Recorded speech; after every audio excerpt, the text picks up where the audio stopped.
guys, mga sisilab, ayan ang ating gulay. Ayan ang ating sari-saring gulay. Ginisa natin ang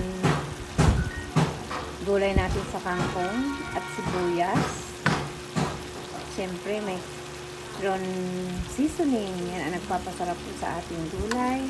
Ating malinamnam na gulay. Sari-sari. Siyempre lagyan natin siya nito. Ito kasi yung ating gulay na paborito ng ating boss. Sorry mga guys, maingay lang talaga dyan sa kabila. May ginagawa.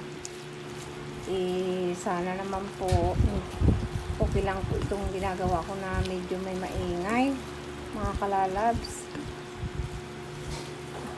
Ayan, haluin natin ang ating gulay at siyempre lagyan siya natin. Ayan, magic sarap. Super ingay nga. Sorry mga sisi. May mga ginagawa kasi dyan sa kabila.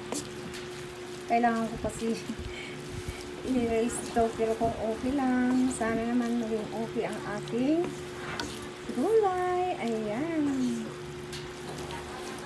Thank you for watching mga kalalabs ko. Ayan, madali lang naman siya kasi maluto.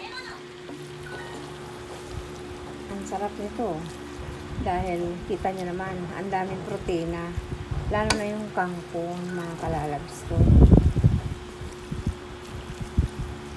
Ayan, malalang sahog, seasoning lang po at saka paminta. Nilagyan ko siya ng paminta ng kaunti,